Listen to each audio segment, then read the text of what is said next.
कभी सोचा है कि ये जो बड़े बड़े पहाड़ हैं, गहरी गहरी घाटियां हैं, ये आखिर बनी कैसे?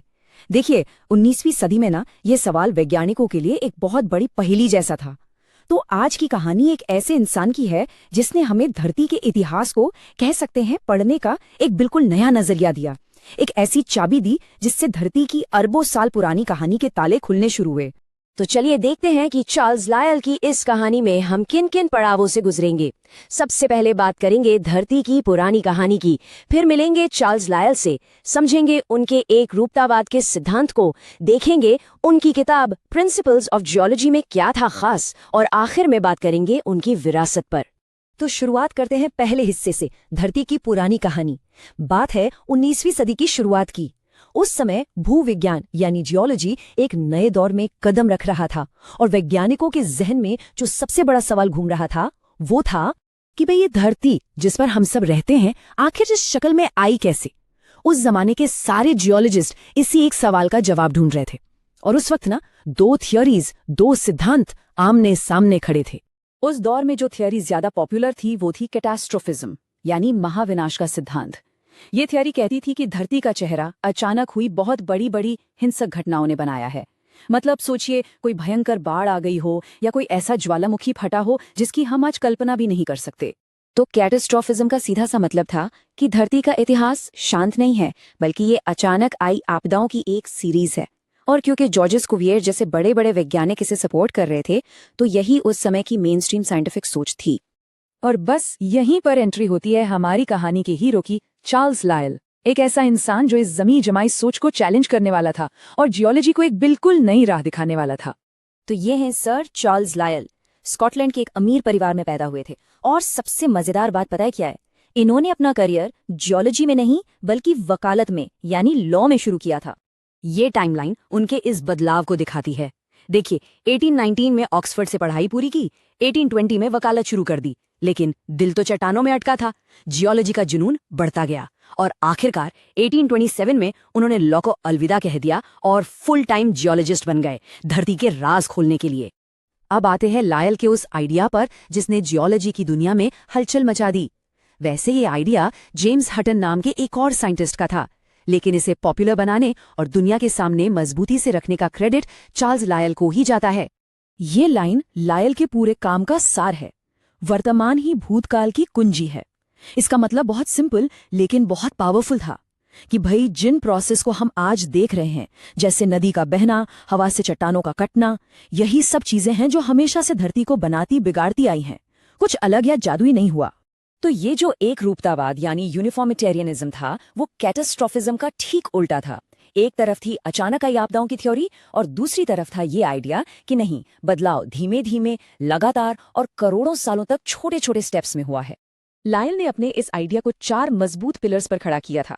पहला, कानून की एकरूपता, मतलब फिजिक्स के नियम हमेशा से एक जैसे रहे हैं। दूसरा, प्रक्रिया की एकरूपता, यानी जो प्रोसेस आज काम कर रहे हैं वही पहले भी करते थे। तीसरा, दर की एकरूपता, मतलब बदलाव की रफ्तार धीमी और एक जैसी रही है। और चौथा, अवस्था की एकरूपता, जिसका मतलब था कि धरती मोटे तौर पर हमेशा से वैसी ही रही है जैसी आज है। तो अब सवाल था कि इन आइडियाज को दुनिया तक कैसे पहुंचाया जाए। इसके लिए लायल ने एक किताब लिखी जो उनका सबसे बड़ा काम साबित हुई। इसी किताब ने उनके विचारों को साइंटिफिक कम्युनिटी के बीच फैलाया और उन्हें उबड़विस किया। किताब का नाम था प्रिंसिपल्स ऑफ जियोलॉजीज, जो 1830 से 1833 के बीच 3 वॉल्यूम में आई। और इसका सबटाइटल देखिए, वही पूरी कहानी कह देता है। इसमें साफ साफ लिखा था कि ये किताब धरती के पुराने बदलावों को आज के प्रोसेस के आधार पर समझाने की एक कोशिश है। इस किताब में लायल्स ने अपने सिद्धांत को प्रैक्टिकली अप्लाई करके दिखाया। उन्होंने समझाया कि ज्वालामुखी कैसे धीरे धीरे बनते हैं, भूकंप क्यों आते हैं, चट्टानों की परतें कैसे बनती हैं।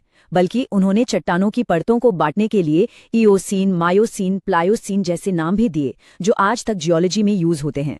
और ये किताब कितनी कामयाब हुई, इसका अंदाजा इसी बात से लगा लीजिए कि लायल की जिंदगी में ही इसके 12 एडिशन छपे। हर नए एडिशन में वो नई खोज और नए सबूत जोड़ते जाते थे। मतलब ये एक लिविंग डॉक्यूमेंट की तरह थी। अब देखिए, इन सब बातों का एक बहुत बड़ा नतीजा निकला। अगर सारे बदलाव इतने धीमे धीमे हुए हैं, तो इसका मतलब ये हुआ कि धरती कुछ 1000 साल पुरानी नहीं हो सकती, उससे करोड़ों बल्कि अरबों साल पुराना होना पड़ेगा। और यहीं से डीप टाइम के कॉन्सेप्ट का जन्म हुआ। ये एक ऐसा आइडिया था जिसने विज्ञान की पूरी बुनियाद को हिलाकर रख दिया। अच्छा, लायल के काम का असर सिर्फ जियोलॉजी पर ही नहीं रुका, इसका असर बहुत दूर तक गया, खासकर बायोलॉजी की फील्ड में। उनके काम ने एक और बहुत बड़े साइंटिस्ट के लिए जमीन तैयार की। जी हाँ, यहाँ कहानी में एंट्री होती है एक और चार्ल्स की, चार्ल्स डार्विन।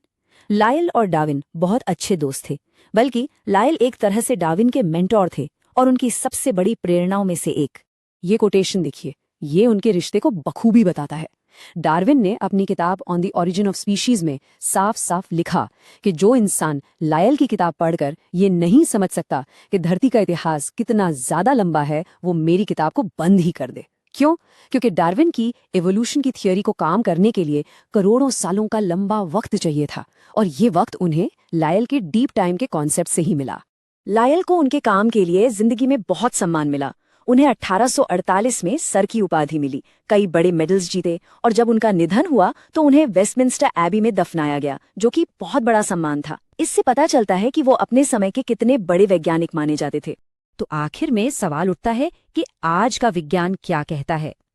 देखिए, लायल के सिद्धांत आज भी जियोलॉजी की नींव हैं, लेकिन अब हम ये भी जानते हैं कि धीमी प्रक्रियाओं के साथ साथ कभी कभी अचानक बड़ी घटनाएं भी होती हैं, जैसे किसी एस्टेरॉइड का टकराना। तो आज का मॉडर्न व्यू लायल के आइडिया और कैटास्ट्रोफिज्म का एक मिला जुला, ज्यादा बैलेंस्ड रूप है। और इस पूरी कहानी को हम एक सवाल के साथ खत्म करते हैं। अगर लायल सही थे और आज जो हो रहा है वही कल की धरती का इतिहास लिखेगा, तो सोचिए हमारा ये दौर आने वाले जियोलॉजिस्ट को क्या कहानी सुनाएगा। हमारे समय की चट्टानों में कौन सी कहानी दर्ज हो रही होगी।